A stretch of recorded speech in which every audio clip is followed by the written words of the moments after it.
Bienvenue dans Real Economy. Nous partons tout de suite à la découverte des macro-régions européennes, de la Croatie aux rives du Danube, où l'on travaille ensemble à la croissance économique de toute une région.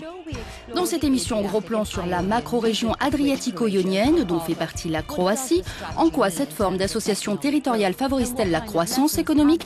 Quelles leçons tirées des précédentes stratégies macro-régionales, dont celle du Danube?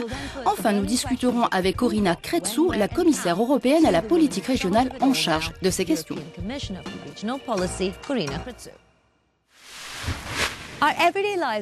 Pour espérer mener une vie décente, encore faut-il arriver à joindre les deux bouts. Alors en quoi la stratégie des macro-régions élaborée par l'Union européenne peut-elle y contribuer? Pour le savoir, Giovanni Maggi s'est rendu en Croatie qui, avec 3 autres États membres de l'UE, la Grèce, l'Italie et la Slovénie, plus 4 pays désireux de rejoindre l'UE, l'Albanie, la Bosnie-Herzégovine, le Monténégro et la Serbie, forment la macro-région adriatico-ionienne. Si vous êtes confronté aux mêmes problématiques que vos voisins, pourquoi ne pas unir vos forces pour trouver des solutions communes? Eh bien, c'est tout l'enjeu des stratégies macro-régionales européennes, à savoir permettre aux territoires d'une zone géographique définie de répondre ensemble à un certain nombre de défis. Ces stratégies bénéficient du soutien des fonds régionaux alloués aux États membres. Les pays tiers, eux, peuvent bénéficier du fonds de préadhésion.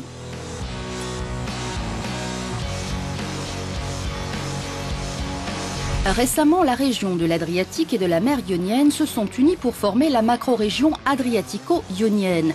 Au cœur de cet ensemble, la Croatie, le dernier des pays candidats à avoir rejoint l'Union européenne. À Zagreb, la capitale croate, les entrepreneurs misent sur cette nouvelle dynamique régionale pour doper la croissance. Idem pour la responsable du patronat croate. Gordana Deranja dirige une société aux activités multiples, construction navale, acier, énergie solaire ou encore tourisme nautique, et ce en Croatie et en Allemagne. Notre priorité est de créer de nouveaux emplois productifs de qualité. Un défi de taille dans le contexte actuel où le chômage n'a cessé d'augmenter depuis le début de la crise. Stimuler la concurrence permettrait de rendre cette région plus attrayante aux yeux des investisseurs, ce qui aurait alors un impact positif sur le secteur financier et par conséquent sur le développement économique.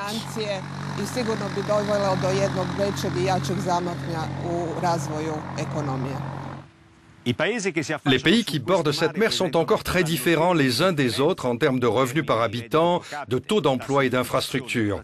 La coopération devrait, au moins en partie, aplanir ces différences. Examinons à présent les projets potentiels dans le cadre d'une stratégie commune de développement. La stratégie adriatico-ionienne, lancée par la Commission européenne en décembre 2014, entend notamment améliorer l'attractivité touristique de cette macro-région en créant les réseaux de transport nécessaires et en améliorant les infrastructures portuaires et côtières. Au chapitre de l'environnement, il est prévu de soutenir une pêche et une aquaculture raisonnée et de repenser le traitement des déchets afin de préserver les écosystèmes locaux. L'achèvement d'un marché macro-régional de l'énergie est également à l'étude afin notamment de sécuriser les approvisionnements.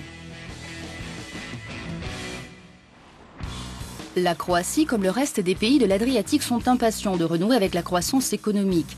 Après 6 longues années de récession, elle espère être tirée d'affaire d'ici à fin 2015 grâce au tourisme notamment, un secteur traditionnellement rémunérateur. En 2014, il a ainsi rapporté 7 milliards d'euros. Mais attention, préviennent certains, cette source de revenus certes indispensable exerce une pression croissante sur l'environnement. Les fonds européens alloués aux macro-régions devraient aider la Croatie à se tourner vers un tourisme durable.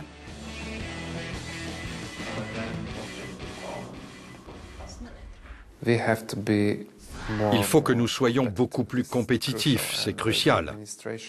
Il faut également que les administrations à l'échelon national et européen deviennent beaucoup plus efficaces et plus rapides dans la mise en œuvre de ces programmes. Et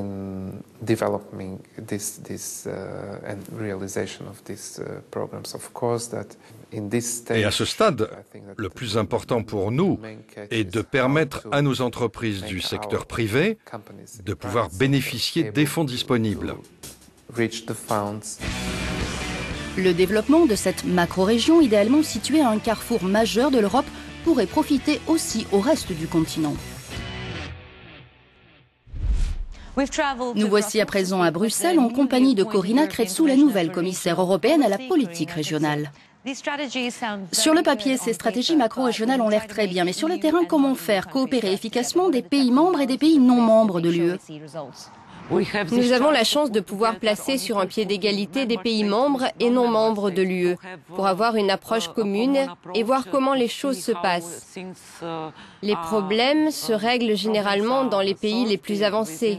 Il nous faudra apporter quelques changements, mais au final, ces stratégies sont mises en œuvre par les pays participants. Notre rôle à nous, Commission européenne, est de permettre ce dialogue et de donner des orientations.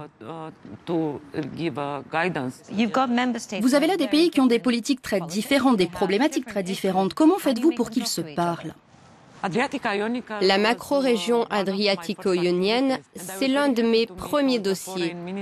J'ai été ravie de rencontrer les ministres des Affaires étrangères de ces 8 pays, 4 pays de l'UE donc, et 4 pays hors UE. Si l'on prend le tourisme, la Grèce, l'Italie et la Croatie, par exemple, peuvent faire profiter la Serbie, le Monténégro ou l'Albanie de leur expérience dans ce secteur. Ce genre d'environnement où l'on peut non seulement échanger, mais aussi faire des choses ensemble avec le soutien financier du Fonds de cohésion pour les États membres et du Fonds de préadhésion pour les autres est très important. C'est une obligation morale pour nous. Notre mission est d'aboutir à des résultats concrets en termes de réduction des disparités. Pour cela, nous avons besoin d'argent et de partager nos expériences. Et comment faire en sorte que les hommes politiques, mais aussi les secteurs publics et privés se parlent? Il appartient aux ministres, aux leaders politiques, aux administrations locales et aux autres parties prenantes de décider quelles ressources ils souhaitent mutualiser. Dans le cas de la stratégie alpine, il s'agissait de trouver une solution commune pour les transports. Les liaisons de transport ne s'arrêtent pas à telle ou telle frontière. Il faut une solution commune. Nous vivons dans une économie mondialisée et je ne pense pas que les pays européens puissent régler seuls leurs problèmes.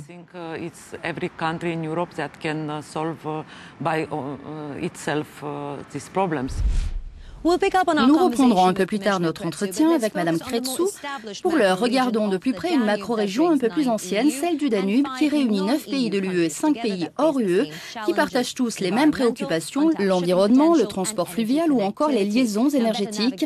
L'amélioration de la navigabilité du Danube pourrait favoriser le transport fluvial avec un potentiel de 8000 nouveaux emplois, sans parler de ceux créés dans le secteur du tourisme. Le point avec Sarah Chappell.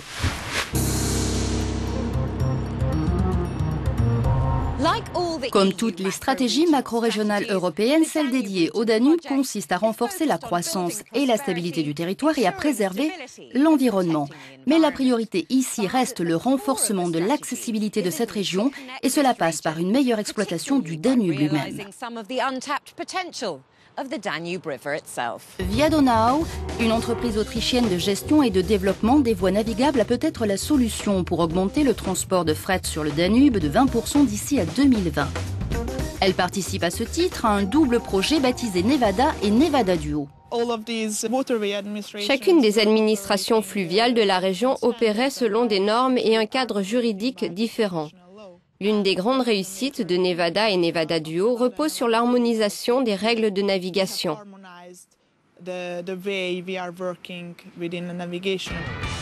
La stratégie consacrée à la région du Danube a coordonné plus de 500 projets dont beaucoup ont porté leurs fruits. Mais les inondations meurtrières de 2013 causées en partie par la crue du Danube a bien failli discréditer tout le projet, dont on attend peut-être un peu trop, selon cet économiste.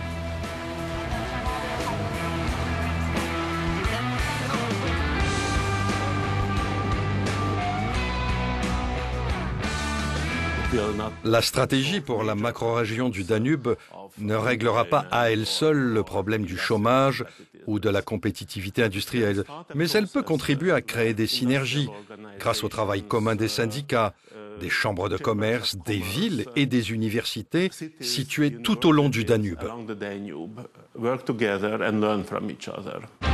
Difficile donc à ce stade d'évaluer l'efficacité des stratégies macro-régionales. Une chose est sûre en revanche, elles ont permis de renouer le fil du dialogue, notamment dans les Balkans occidentaux.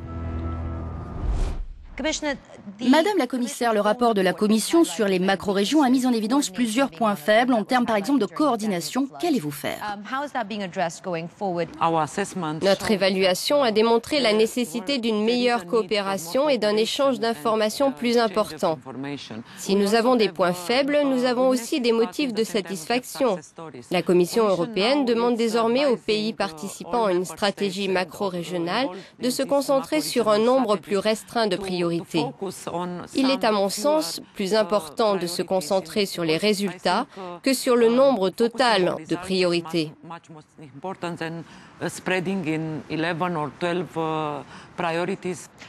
Quelle est votre marge de manœuvre dans la mesure où il n'y a pas de nouveaux fonds et que les États membres dépendent essentiellement du fonds de cohésion? C'est la règle pour les stratégies macro-régionales. Pas de nouvelles institutions, pas de nouveaux fonds et pas de nouvelles réglementations.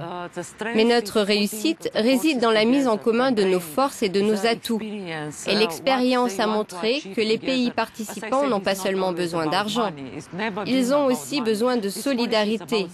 Et c'est le but de ces stratégies.